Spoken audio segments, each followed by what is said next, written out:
ஆண்டவராகிய இயேசு கிறிஸ்துவின் நாமத்தினாலே உங்கள் யாவருக்கும் வாழ்த்துதலையும் தோத்திரங்களையும் தெரிவித்துக் கொள்கிறேன்.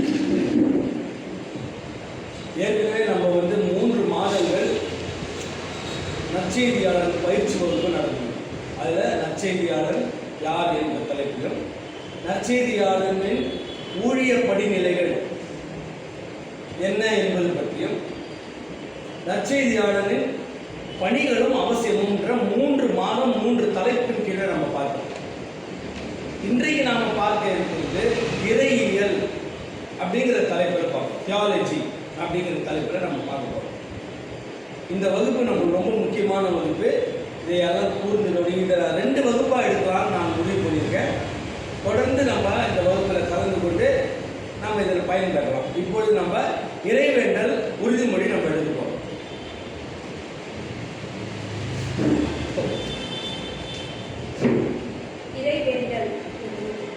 அப்பா நான் வேண்டுதல் கேட்டு அருள் புரிதல் வேண்டும். ஆறு உயிர்களுக்கெல்லாம் நான் அன்பு செய்திடல் வேண்டும். எப்பாரும் எப்பதமும் எங்கனும் நான் சென்று எந்தை நின்னது அருள் புகழை இயம்பிடல் வேண்டும். தப்பேது நான் செய்யணும். நீர் பொறுத்தல் வேண்டும். நினைப்பிரியாத நிலைமையும் வேண்டுவனே. கோபம் கொள்ள மாட்டேன். இச்சையோடு பார்க்க மாட்டேன். ஆணையிட மாட்டேன். பழி வாங்க மாட்டேன். பகைவரிடமும் அன்பு செலுத்துவேன். மனிதர் புகழ்ச்சியை விரும்ப மாட்டேன். செல்வம் சேர்க்க மாட்டேன். பிறரை குற்றவாளி என தீர்க்க மாட்டேன். ஜெபம் பண்ணுவேன். இறை வாக்கின்படியே வாழ்வேன்.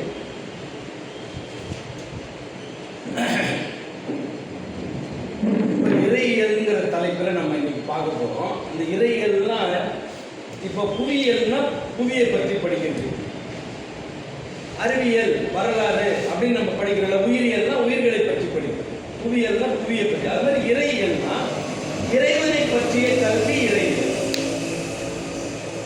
இப்போ நிறைய இப்போ இன்னைக்கு இருக்கிற இதில் என்ன பண்ணுறாங்கன்னா, இறைவனை பற்றி கல்வின்னு நிறைய எடுக்கிறாங்க. ஆனால் அவங்க என்னத்தை பண்ணுறாங்க அப்படின்னா, ஒரு வேத நூல்களை மட்டும் கற்றுக் கொடுக்குறாங்க.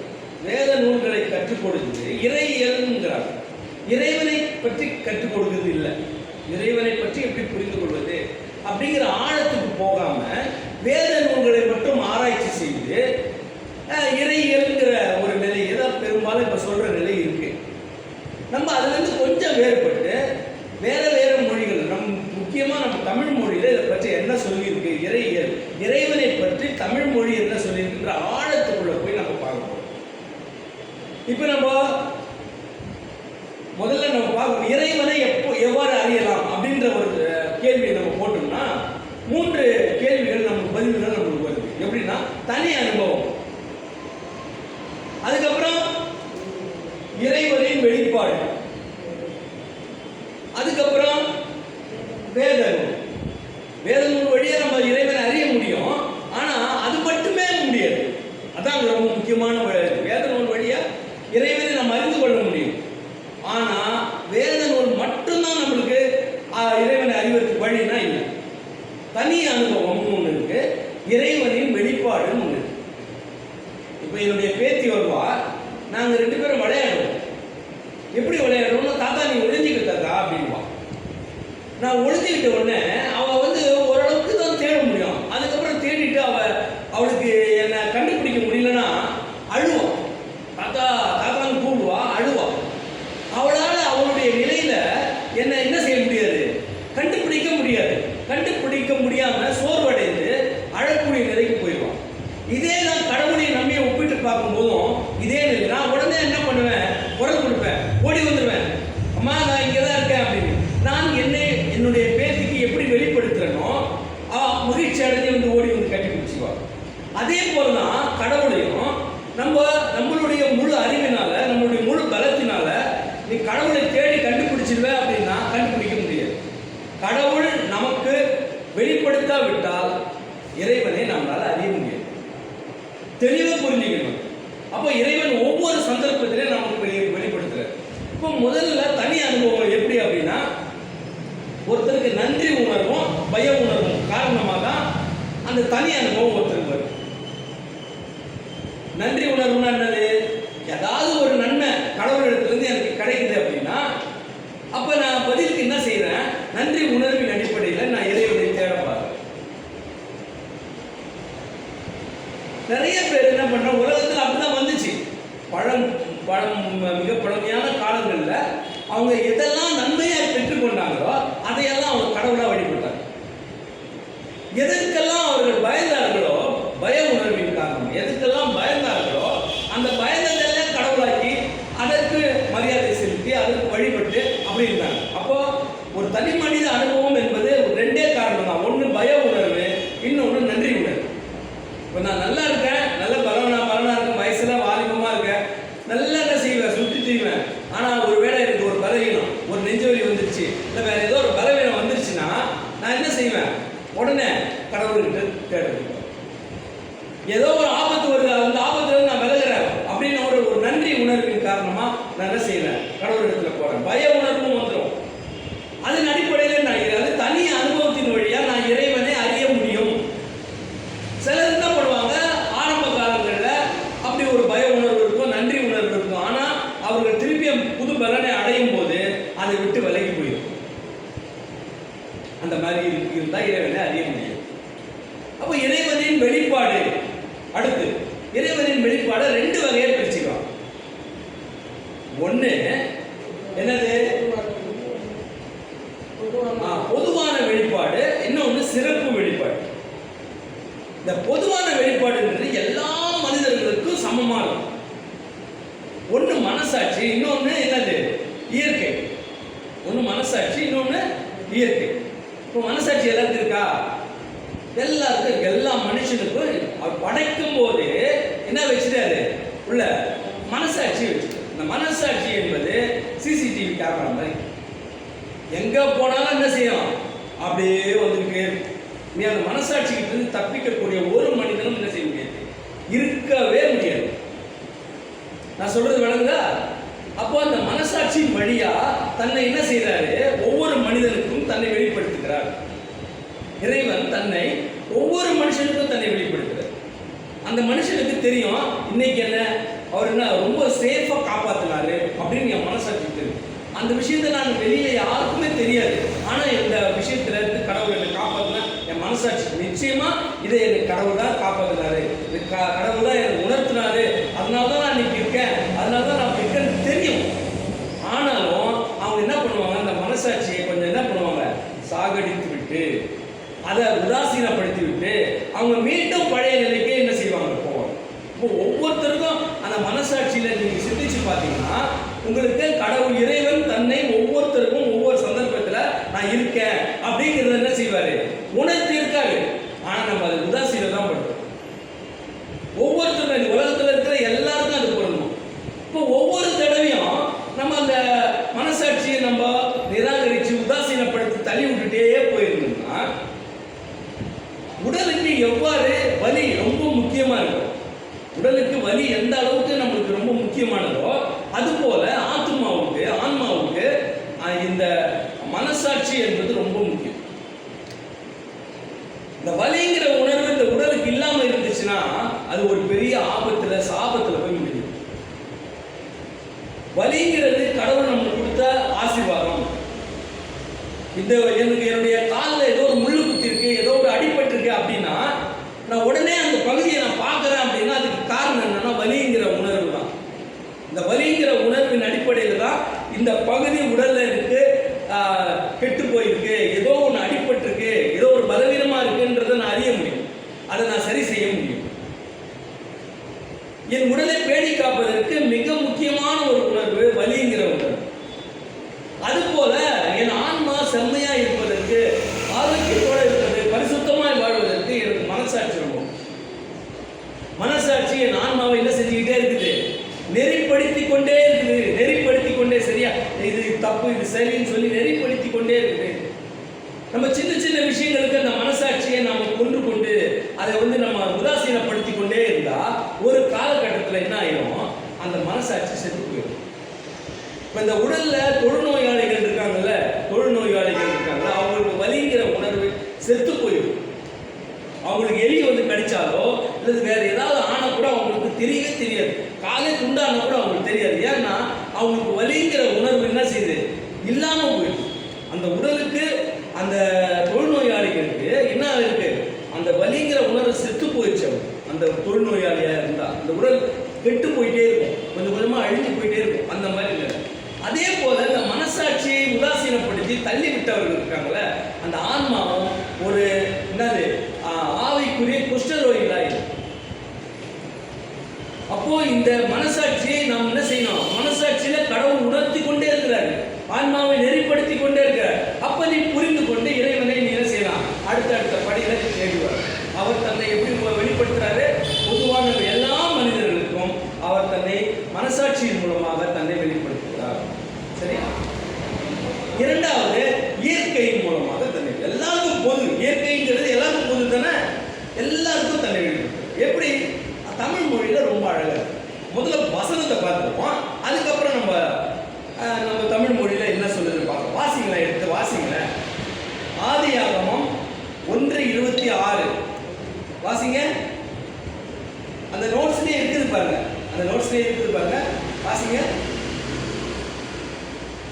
சத்தமா வாசிங்க. இந்த நோட்ஸ்லயே இருக்குது.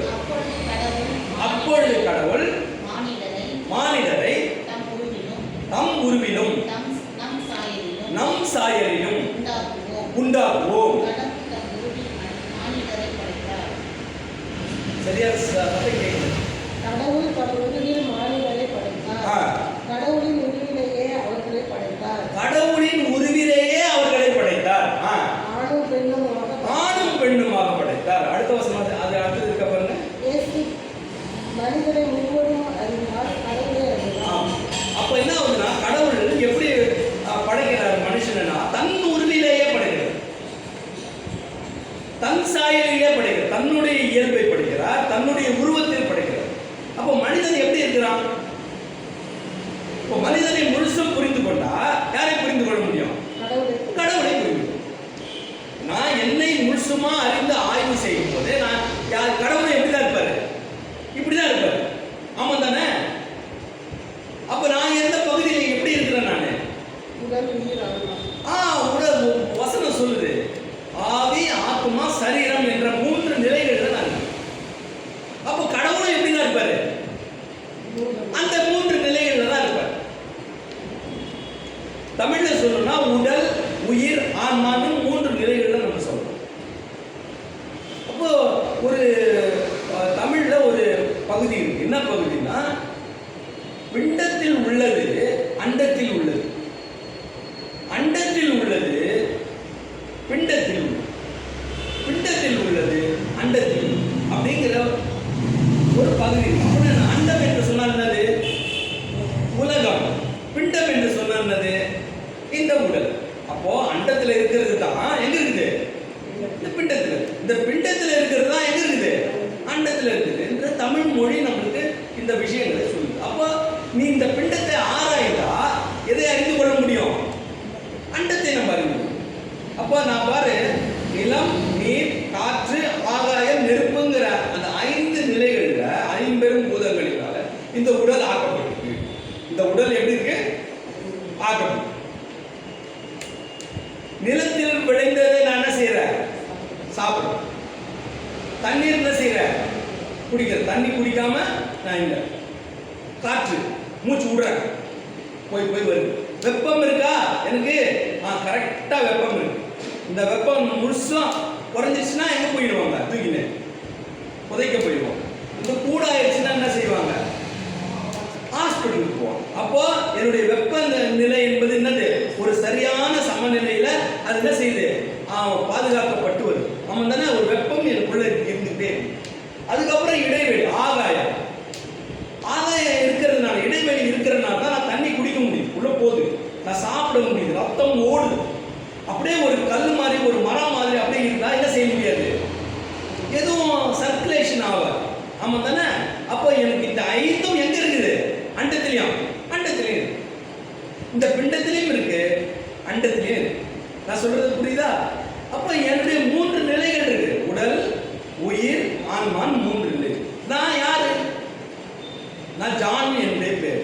ஜானுங்கிறது யார்? இந்த 3ல எதை? என்னுடைய உடலை குறிக்குதா, என்னுடைய உயிரை குறிக்குதா, என்னுடைய ஆன்மாவை குறிக்குதா?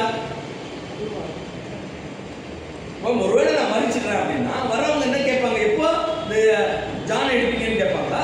என்ன கேட்பாங்க? எப்போ பாடி எடுப்பீங்கன்னு கேட்பாங்க. எப்போ இந்த உடலை எடுப்பீங்கன்னு கேட்பாங்க. அப்போ ஜானுங்கிறது என்னுடைய பேர் இல்ல, ஜானுங்கிறது நான் இல்ல, அது அழிந்து போகக்கூடியது. அப்புறம் என்ன கேட்பாங்க? அடுத்தது எப்பங்க போச்சுன்னு. ஜான் எப்போ போனாருன்னு கேட்பாங்களா? கேட்க மாட்டாங்க. அப்போ உயிர் எப்போ போச்சு? அப்போ அது உயிரும் நான் இல்லை. அப்போ 16வது நாள் அந்த துக்க நிவர்த்தி ஜெப கூட்டம் செய்யும் போது இன்னும் இருக்கு, ஆன்ம சாந்தி அடைய நாங்கள் என்ன செய்யறோம்? இந்த 6 ஜெப கூட்டம் வைக்கிறோம். துக்க நிவர்த்தி ஜெப கூட்டம், அவருடைய ஆன்ம சாந்தி அடைய, அமைதி அடைய அப்படின்னு சொல்றோம். அப்ப நான் என்பது யாரை குறிக்கிறது? ஆன்மாவை குறிக்கிறது. இப்ப இது சிற்றுடல். அப்ப அவருடைய உடல் எது? கடவுளுடைய உடல் எது? பேருடல். இப்ப என்னுடைய உயிர் என்ன உயிர்? சிற்றுயிர். அவருடைய உடல் உயிர் பேருயிர். என்னுடைய ஆன்மா என்ன ஆன்மா? சிற்றான்மா.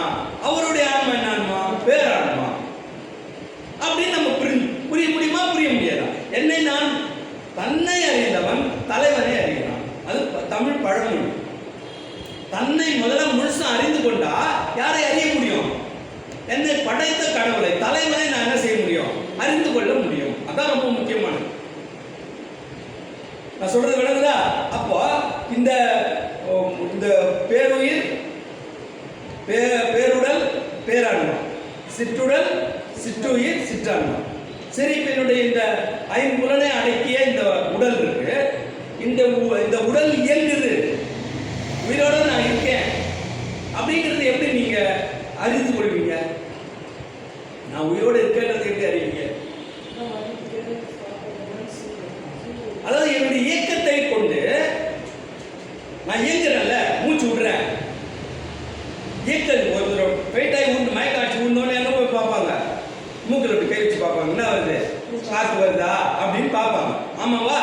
இங்க ஃபங்க்ஷன் உள்ள இருக்கிற ஆர்கன் வேலை செய்தான்னு என்ன செய்வாங்க? சத்தம் பார்ப்பாங்க. அப்ப இயங்குது. இயங்குச்சுன்னா அவர் என்னவா இருக்காரு? உயிரா இருக்காருன்னு பொருள். இயங்குது. இயங்குனா அவர் என்ன அர்த்தம்? இயக்கத்தை கொண்டு உயிரை அறியலாம். ஆனா என் சிற்றான்மாவை எப்படி அறிவ? உயிரை இயக்கத்தை வைத்து என்னத்தை அறிந்து கொள்ற? இயக்கத்தை உடல் சிற்றுடலினுடைய இயக்கத்தை கொண்டு சிற்றுயிரை அறிந்து கொள்றதை நல்லது.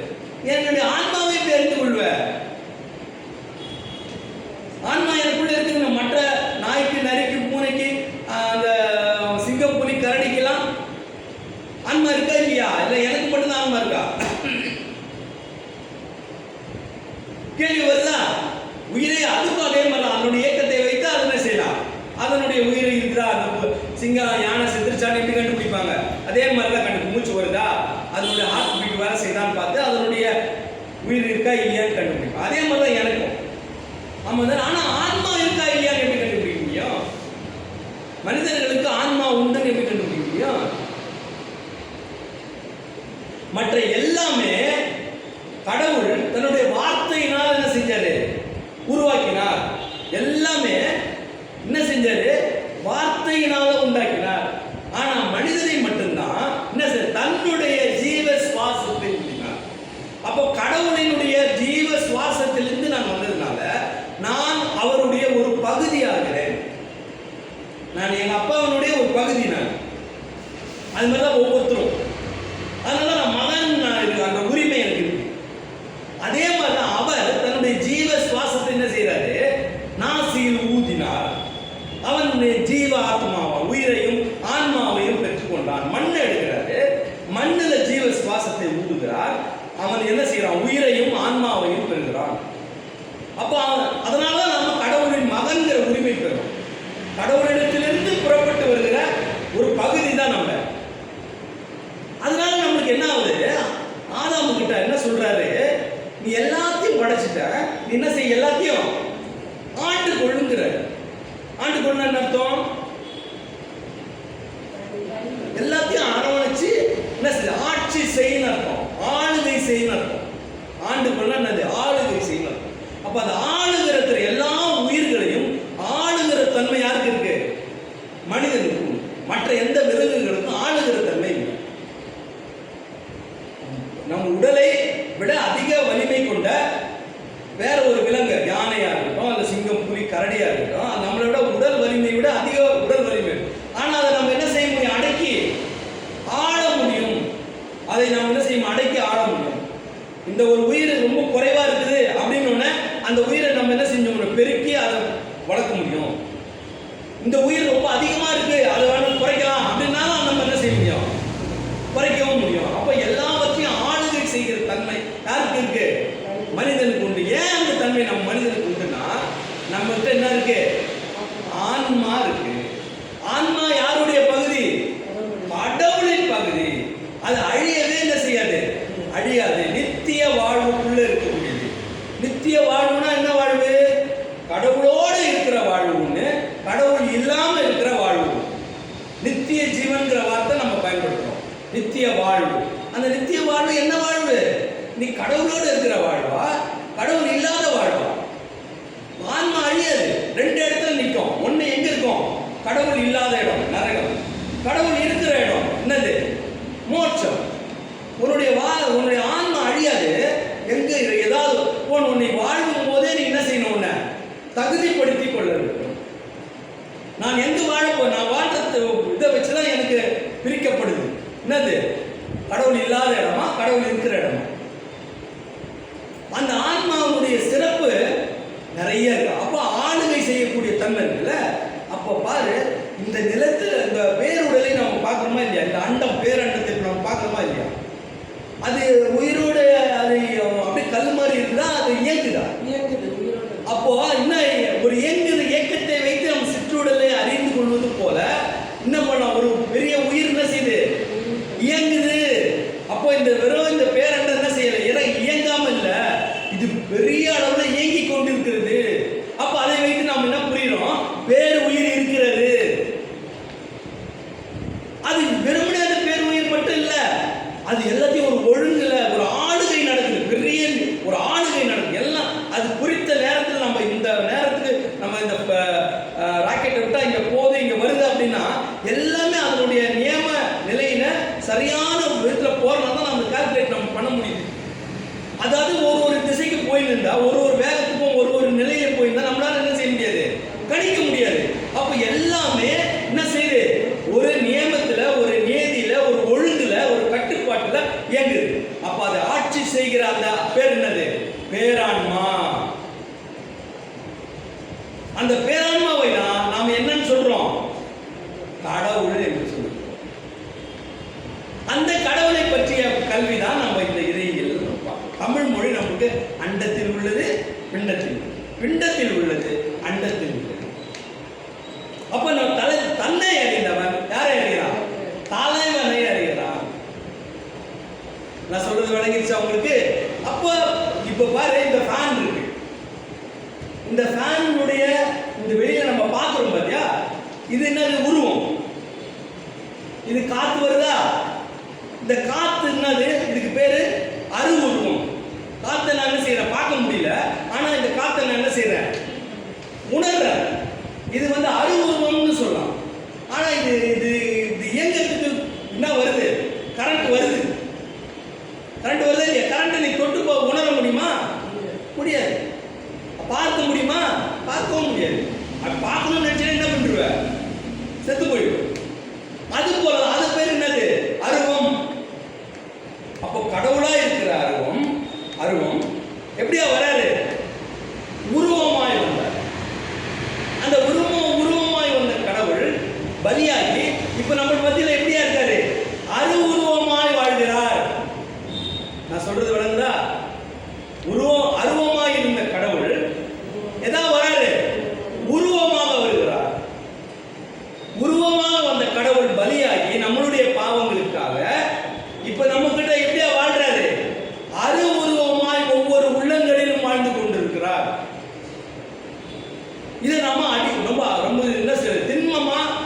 தீரமா நம்ம உறுதியா நம்ம இந்த விஷயங்களை நம்ம அறிந்து கொள்ளணும், உள்ளத்துல வாங்கி கொள்ளணும்.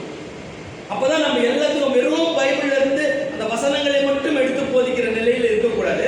நம்ம பவுல் சொல்றாரு, நியாயப்பிரமாணம் உள்ளவனுக்கு நான் யாரு? நியாயப்பிரமாணம் உள்ளவனை போலவும் நியாயப்பிரமாணம் இல்லாதவனுக்கு நியாயப்பிரமாணம் இல்லாதவனை போலவும் நான் பிரசங்கிப்பேன்னு சொல்றாரு. அப்ப இன்னைக்கு காலகட்டத்தில் யோசிச்சு பார்த்தா என்ன சொல்ல முடியும்? பைபிள் உள்ளவனுக்கு நான் எப்படி சொல்வேன்? பைபிள் உள்ளவனை போல சொல்வேன். பைபிள் இல்லாதவனுக்கு நான் எப்படி சொல்லணும்? பைபிள் இல்லாம நான் சொல்லப்படும். அப்போ நான் இந்த இயற்கை காரியங்களை எல்லாரும் காண்கிற நிலையில இருக்கக்கூடியதை நான் என்ன செய்யணும்? அவங்களுக்கு விளக்கி சொல்லி அவங்கள இரிட்டேட் பண்ணாம அவங்களை ஒவ்வொன்றையும் யோசிக்க வைத்து எஜுகேட் பண்ற நிலையில நான் என்ன செய்யணும்? அவர்களை வளர்த்தெடுக்க வேண்டிய கடமை எனக்கு இருக்கு. இப்போ இயற்கையின் வழி, இயற்கையை நான் கவனிக்கும் போது பார்க்கும் போது நான் என்ன புரிய முடியுது? கடவுளை, இறைவனை அறிந்து கொள்ள முடியுது. அதான் ரொம்ப அடிப்படையான ஒன்று. நான் சொல்றது உங்களுக்கு வழங்குதா? பொதுவான இறைவனின் பொதுவான விளைப்பாடு ஒன்று என்னது? மனசாட்சி. அது என்னுடைய ஒவ்வொரு மனசாட்சிக்குள்ளேயும் நான் இறைவனை அறிய முடியும். எனக்கு நிறைய சந்தர்ப்பங்கள்ல கடவுள் என்னை நான் இருக்கேன்டா நான் பக்கத்திலே இருக்கேன்டா அப்படின்னு சொல்லி என்ன செய்யறாரு? எனக்கு உணர்த்துக்கிட்டே இருக்காரு. அநேக எல்லாம் ஆருக்கும் தெரியாது, எனக்கு தெரியும். ஆனா நான் என்ன செய்யறேன்? அந்த நேரத்தில் நன்றி சொல்லிட்டு அப்புறம் மரத்துக்கு ஓடுறேன். ஒரு காலகட்டம் வரும்போது அடிச்சவன் என்ன செய்வாரு? பெட்ல போடுவாரு, உட்கார வைப்பாரு. இப்பயாவது புரியுறியாடான்னு கேட்பாரு. அப்பவும் புரிஞ்சுக்க முடியலன்னா உன்னுடைய நிலைமை ரொம்ப பரிதாபம். நான் சொல்றது விளங்குதா? இயற்கை ஒண்ணு வெளிப்படுத்துது, இயற்கை வழியா தன்னை வெளிப்படுத்துகிறார். அதை நாம என்ன செய்யணும்? தெளிவா புரிஞ்சுக்கணும். எப்படி நடக்குது? என்ன சும்மா ஏதோ பார்த்து வெறும் அழகை ரசிச்சு போறது இல்லை. அது ஒவ்வொன்றும் கடவுள் உருவாக்கி வைத்த மிகப்பெரிய கொடை இதெல்லாம். நான் சொல்றது விளங்குதா உங்களுக்கு? அப்போ என்ன நான் எப்படி செய்யறாரு? முதல் அனுபவம் என்னது? அனுபவம் தனி அனுபவம். அது நன்றி உணர்வின் அடிப்படையிலும் பய உணர்வின் அடிப்படையிலும் நமக்கு அந்த தனி அனுபவம் நம்மளுக்கு வருது. இரண்டாவது இறைவனின் வெளிப்பாடு. அது ரெண்டா நம்ம பிரிக்கிறோம். ஒண்ணு மனசாட்சி, இன்னொன்னு என்னது? இயற்கை. இது ரெண்டுத்தையும் நம்ம பார்த்துட்டோம். இப்போ மூன்றாவது என்னது? சிறப்பு வெளிப்பாடு. இந்த சிறப்பு வெளிப்பாடின் வழியா நமக்கு வெளிப்படுத்துறாரு. சிறப்பு வெளிப்பாடு என்னது? இயேசு பெருமானே மனிதனாக வந்து என்ன செய்யறாரு? கடவுளை வெளிப்படுத்து. கடவுளின் வெளிப்பாடு. மனிதனாக வந்த இயேசு பெருமானே யாருடைய வெளிப்பாடு? கடவுளின் வெளிப்பாடு. எப்படிங்க அப்படின்னு ஒரு கேள்வி வருமா வரதா? சிறப்பு வெளிப்பாடு. மனிதனாக வந்த கடவுளே கடவுளின் வெளிப்பாடு, இறைவனின் வெளிப்பாடு. எப்படி? அவர் பிறக்கும் போதே எப்படி பிறக்கிறாரு? உலகத்தில் பிறந்த எல்லா உயிர்களும் ஆதாமை தவிர மீதி அத்தனை உயிர்களும் ஆண் பெண் உறவில் பிறந்த எந்த உயிர்களா இருந்தாலும். ஆனா இயேசு பெருமான் மட்டும்தான் இயற்கைக்கு அப்பாற்பட்ட, இயற்கை நீதிக்கு அப்பாற்பட்ட நிலையில என்னவா? ஆண் பெண் உறவில்லாமல் கண்ணீர் வயிற்றில் பிறந்தவராய். அவர் பிறக்கும் போதே எப்படிதான் பிறக்கிறாரு? கடவுளாக தான் பிறக்கிறார். இயற்கைக்கு அப்பாற்பட்ட நிலையில பிறக்கிறாரு. உலகத்தில் பிறந்த எல்லா உயிர்களும் என்ன செய்யணும்? மரித்தாக வேண்டும். இறந்து ஐம்பெரும் பூதங்களோடு என்ன செய்யணும்? கலந்து போக வேண்டும். இப்ப என்னுடைய உடல் இருக்குது, நான் கிறிஸ்தவங்கிறதுனால என்னை வந்து என்ன செய்வாங்க? மத அடிப்படையில் புதைப்பாங்க. அப்போ நான் எதோட கலந்துடுறேன்? ஒரு 10 வருஷம் கழிச்சு என்னை பார்த்தா நான் எப்படி இருப்பேன்? மண்ணாக தான் இருக்கும். மண்ணோட மண்ணாக போயிடும். அப்போ நிலத்தின் கலந்துடும். இப்போ வேற சிலருக்கு எரிக்கிற பழக்கம் கிடையாது. அப்போ அவங்க எரிக்கப்படுறாங்க. எரிக்கப்பட்டால் அவங்க எதோட கலந்துடுறாங்க? நெருப்போடு கலந்துடுறாங்க. சாம்பலா மீறும். அந்த சாம்பல் எதோட கலந்துடும்? நிலத்தில். சிலருடைய பழக்கம் கங்கை நதியில போட்டுருவாங்க. அப்ப இந்த கங்கை நதியில போட்டா அவங்க எதுல போய் கலந்துடுறாங்க? தண்ணியோட கலந்துடுறாங்க. அப்ப எப்படியா இருந்தாலும் நம்ம எந்த உடலோட கலந்துடுறோம்? பேருடலோட கலந்து. சிற்றுடல் எந்த உடலோட கலந்துருது? பேருடலோடு கலந்து. சொல்றது விளங்குதா? ஆனால் இயேசு பெருமான் மட்டுமே என்ன செய்யல? இந்த பேரண்டத்தோடு என்ன செய்யல? பேருடலோடு என்ன செய்யல? கலக்கல, மீண்டும் உயிரோடு எழுந்தார். அதனால அவர் யார்? அவரு கடவுள். பிறக்கும் போதும் இப்படிதான் பிறந்தாரு, கடவுளை தான் பிறந்தாரு. அவரு என்னவா ஒரு மரித்து உயிர்த்தெழுந்து தன்னை என்ன செய்யறாரு? கடவுளாக தன்னை மனிதனாக வந்த இயேசு பெருமான் இறைவனின் வெளிப்பாடு. எவ்வாறு? அவர் பிறக்கும் போது எப்படி வந்தாரு? கடவுளாக, இயற்கைக்கு அப்பாற்பட்ட நிலையில ஆண் பெண் உறவில்லாம பிறந்தவர். அவர் மரித்த பிறகு மீண்டும் உயிர்த்தெழுந்ததினால் அவர் யாரு? கடவுள் என்று அறியப்படுகிறார். அப்போ மனிதனாக வந்த இயேசு பெருமானே இறைவனின் வெளிப்பாடு, சிறப்பு வெளிப்பாடுல முதல். இரண்டாவது, இயேசு பெருமான் தன்னை வெளிப்படுத்த, அவர் வாழ்ந்த காலத்துல அவர் தன்னை வெளிப்படுத்துறாரு. எப்படி வெளிப்படுத்துறாரு? எல்லாம் நண்பர்கள் நிறைய பேர் இருக்கிறாங்க, அவரும் இருக்கிறார், அவருக்கும் விசேஷமா இருக்கிறாரு. அப்படிதான் தெரியுது. ஒரு தலைவராக இருந்து பேசுறாரு, சொல்றாரு, எல்லாம் அப்படியே கூட தான் இருக்கிறாங்க. ஆனா இவர் தன்னை எப்படி வெளிப்படுத்துறாரு? எல்லாரையும் கூப்பிட்டு வாப்பா கல்யாணத்துக்கு போலான்னு சொல்லிட்டு ஒரு கல்யாணத்துக்கு போறாரு. அந்த கல்யாணம் காணவூர்ல நடக்குது. அந்த கல்யாணத்துல போன பிறகு அவர் செய்த அந்த அற்புதம், முதல் அற்புதம்னு சொல்லப்படுது. அந்த அற்புதம் யாருக்காக அவர் அந்த அற்புதத்தை செய்யறாருன்னா தன்னுடைய சீஷர்களுக்காக செய்யறாரு. பகுதியை வாசிச்சா நல்லா தெரியும். யோவான் 2:11 வாசிங்க.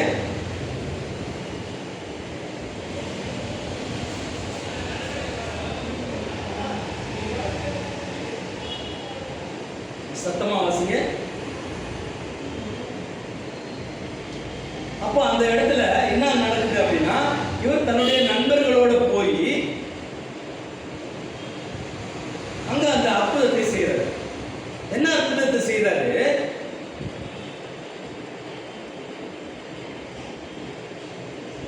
வாசிங்க. இவ்விதமாக இயேசு இந்த முதலாம் அற்புதத்தை கலிலேயாவில் உள்ள கானா ஊரிலே செய்து தன்னுடைய மகிமையை வெளிப்படுத்தினார். தன்னுடைய மகிமையை வெளிப்படுத்தினார். அது வரைக்கும் மகிமை வெளிப்படுத்தலையா? அவங்க ஒரு லீடரா பாக்குறாங்க, ஒரு லீடரா பாக்குறாங்க. நண்பர்கள் கொஞ்சம் விசேஷமானவர் நிலையெல்லாம் பாக்குறாங்க. இப்போ அவர் தன்னை எப்படி வெளிப்படுத்துறாரு? தன்னுடைய சீஷர்களுக்கு மகிமையை வெளிப்படுத்து. எப்படி மகிமையை வெளிப்படுத்துறாரு? உலகத்துல நடக்காத, இயற்கைக்கு அப்பாற்பட்ட நிலை, வெறும் தண்ணி திராட்சரசமா மாறி. ஒரு கன்னிப்பெண் வருகிறாள், காதலனை பார்க்கிறார்.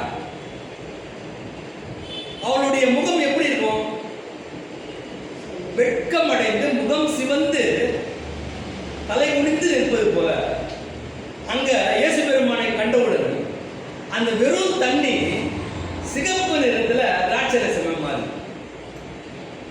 இயற்கைக்கு அப்பாற்பட்ட நிலையில அதை அந்த அவருடைய நண்பர்கள் பார்க்கறாங்க, பார்த்து ஆச்சரியப்படுறாங்க, பிரமிப்படைகிறாங்க.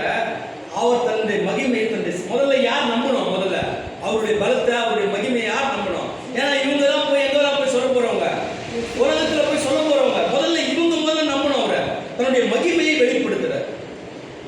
அது வரைக்கும் அவங்க நிறைய பேசுறாரு, சொல்றாரு.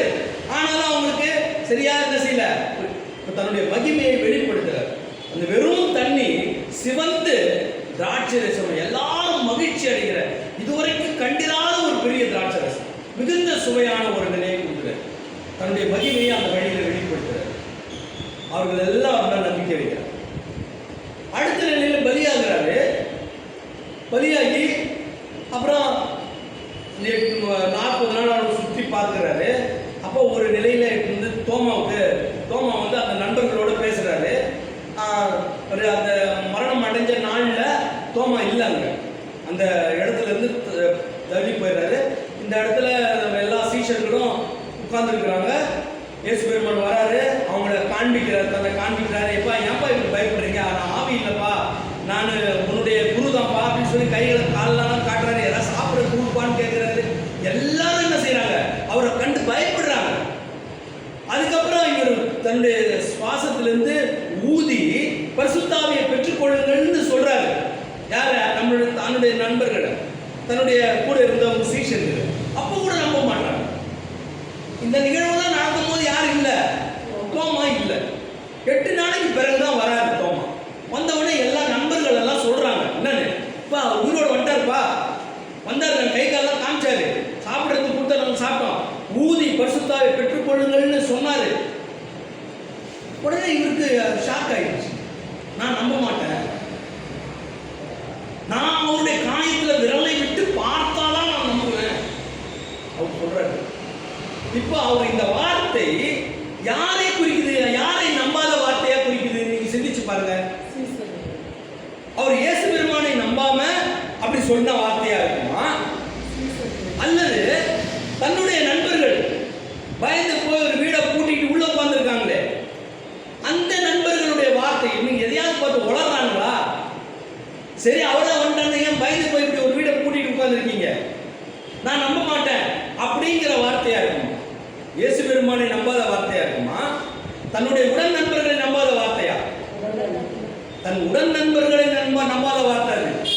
ஆனா நம்ம இன்னைக்கும் நம்ம என்ன சொல்றோம், சந்தேக தோமான்னு தான் சொல்றோம். மற்ற சீஷர்கள்லாம் நம்பி அவர் அப்படியே ஏற்றுக்கொண்ட மாதிரியும் தோமா மட்டும் தான் நம்பலாங்கிற மாதிரி நம்ம இன்னைக்கு சொல்லிட்டு இருக்கோம். இன்னைக்கு அப்படிதான் கட்டா வைக்கப்படுகிறது, கிறிஸ்தவர்கள் மத்தியில் அப்படிதான் சொல்லப்படுது. ஆனா அப்படி இல்லை உண்மை. தோமா சந்தேகப்பட்டதனுடைய நிலை என்பது வேறு. அவர் இயேசு பெருமானை எப்படி பார்க்கிறாரு, ஆய்ந்து பார்க்கிறாரு. இயேசு பெருமான் அங்க வந்து நிற்கிறாரு, வந்து தோமாவே உன் விரலை நீட்டி என் விழாவில போடுங்கிறாரு. உடனே விரலை நீட்டி விழாவில போட்டாருன்னு இருக்கா பைபிள்ல? இல்லவே இல்லை. உடனே சொன்னாரு, என் ஆண்டவரே, என் கடவுளேங்கிறார். எப்படி சொல்ல முடிஞ்சிச்சு அவரால? உலகத்திலே முதல் முறையா இயேசு பெருமானை கடவுள் என்று அறிக்கையிட்டவர் புனித தோமா.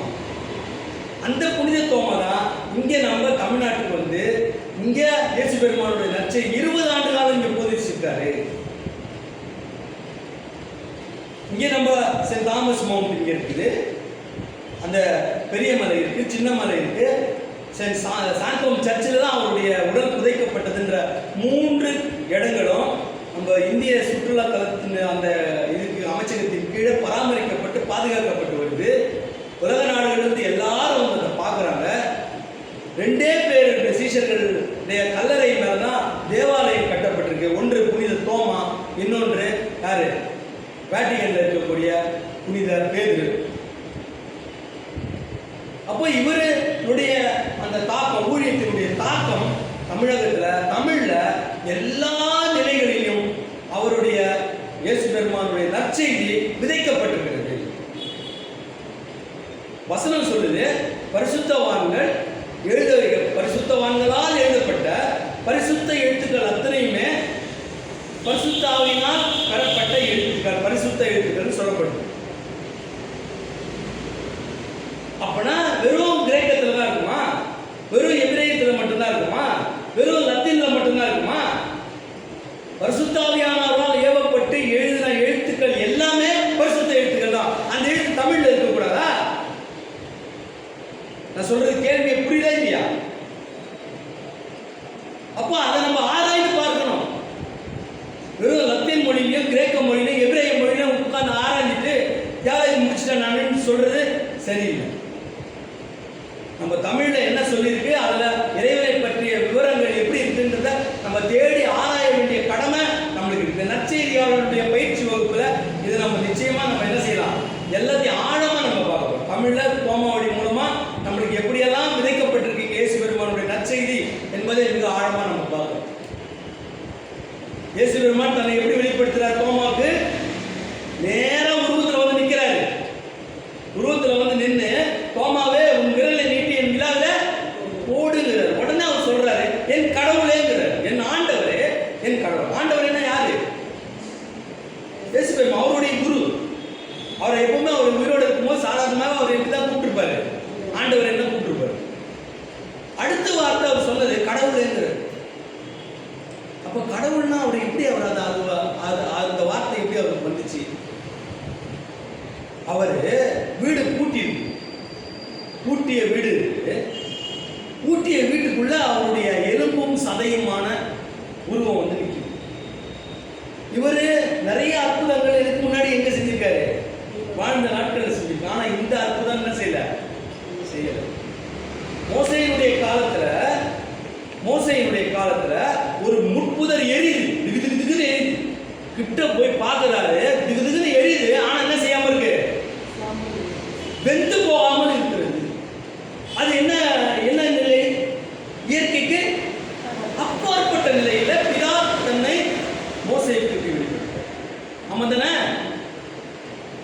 அவர் பிதாவுக்கு இயற்கை என்ன செய்யாது? கட்டுப்படுத்த முடியாது. எரிஞ்சா என்ன செய்யணும்? சாம்பலை தான் ஆகணும். அதான் இயற்கையின் நீதி. ஆனா இயற்கைக்கு அப்பாற்பட்ட நிலை பிதாவினுடைய வெளிப்பாடு.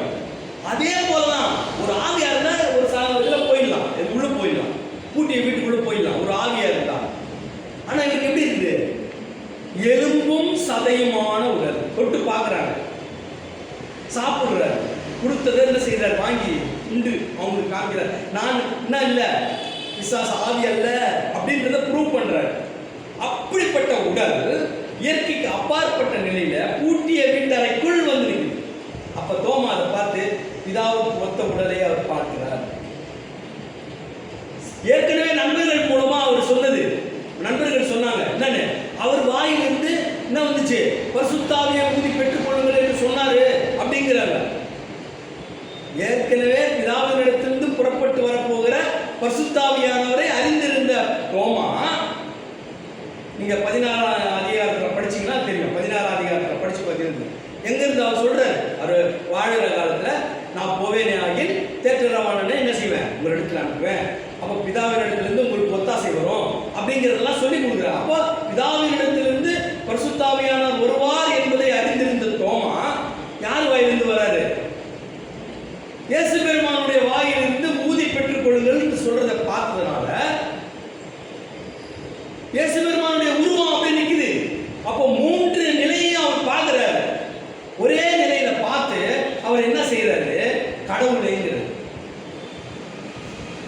அப்போ இயேசு பெருமானுக்கு இறைவன் தன்னை என்ன செய்யறாரு? கடவுளாக தன்னை என்ன செஞ்சிட்டாரு? இறைவன் இயேசு பெருமானின் வெளிப்பாடு.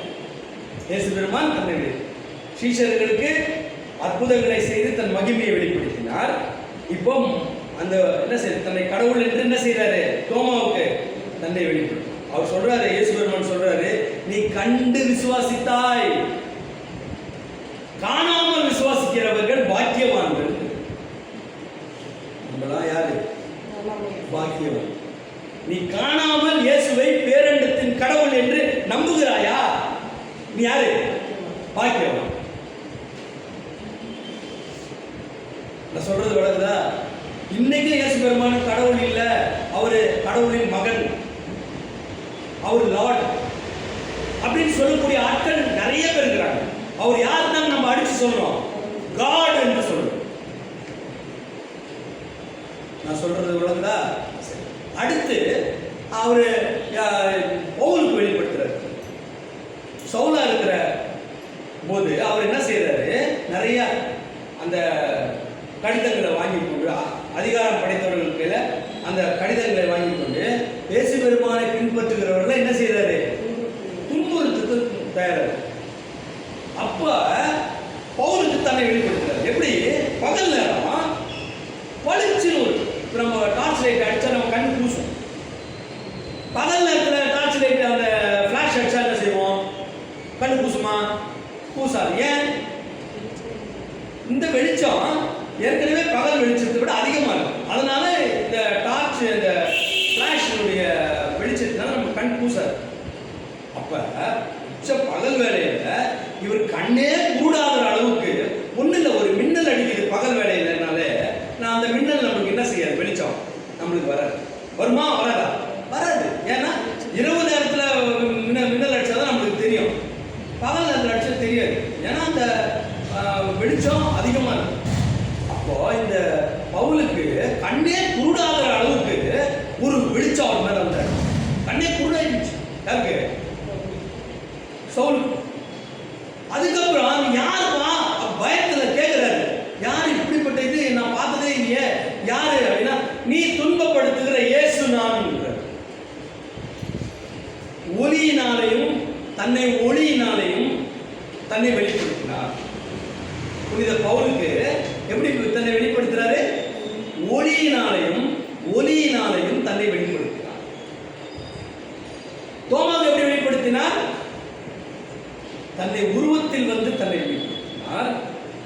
அதே சமகாலத்துல இயேசு பெருமானை பார்க்காத அறியாத பவுலுக்கு எப்படி தன்னை வெளிப்படுத்தினார்?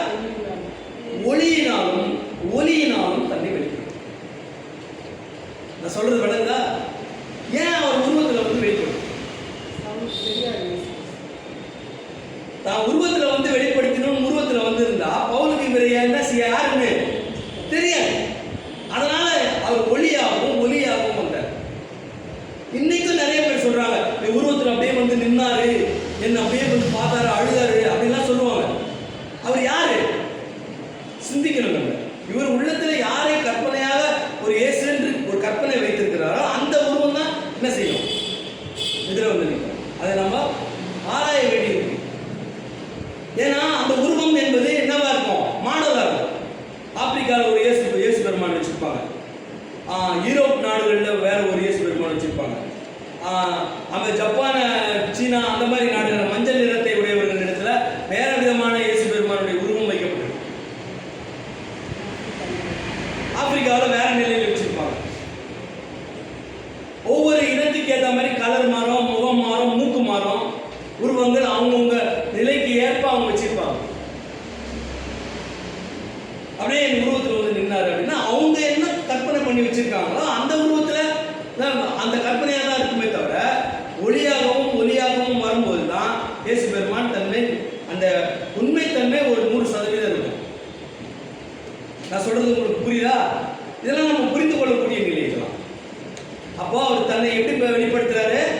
ஒளி வடிவமாகவும் தன்னை என்ன செஞ்சாரு? வெளிப்படுத்துறாரு. இது என்னது? சிறப்பு வெளிப்பாடு. இறைவன் தன்னை எப்படி வெளிப்படுத்துறாரு? ஒன்று பொதுவான வெளிப்பாடுல மனசாட்சி வழியா வெளிப்படுத்துறாரு, இன்னொன்று இயற்கை வழியா தன்னை வெளிப்படுத்துறாரு. சிறப்பு வெளிப்பாடுல எப்படி தன்னை வெளிப்படுத்துறாரு? இயேசு பெருமானே கடவுளின் வெளிப்பாடு. இயேசு பெருமான் இந்த உலகத்திற்கு வந்ததை இயேசு பெருமானை முழுமையாக அறிந்து கொண்டாலே யாரை அறிந்து கொள்ளலாம்? கடவுளை அறிந்து கொள்ளணும். இறைவனை அறிந்து கொள்ளணும்னா யாரை அறிந்து கொண்டாலே போதும்? இயேசு பெருமானை முழுவதும் அறிந்து கொண்டாலே யாரை அறிந்து கொள்ள முடியும்? கடவுளை அறிந்து. அதுக்கப்புறம் இயேசு பெருமானின் வெளிப்பாடு, அவர் தன்னை வெளிப்படுத்தினார். நான் சொல்றது உங்களுக்கு விளங்குதா? அப்போ 3 நிலைகள்ல இயேசு பெருமான் தன்னை என்ன செஞ்சாரு? வெளிப்படுத்தினார். இதுல உங்களுக்கு சந்தேகம் இருந்தா கேளுங்க. அடுத்த வகுப்புல நம்ம வேதனை எப்படிலாம் வெளிப்படுத்தினார்னு நம்ம அடுத்த வகுப்புல நம்ம பார்க்கலாம். இப்போ இதுல ஏதாவது சந்தேகம் இருந்தா உங்களுக்கு கேளுங்க. நம்ம இதோட நம்ம முடிச்சுக்கலாம். உங்களுக்கு ஏதாவது சந்தேகம் இருந்தா கேளுங்க. சரி, நம்ம ஜம்ப் பண்ணி முடிச்சிடலாம். ஏதாவது சந்தேகம் இருக்கா? சரி.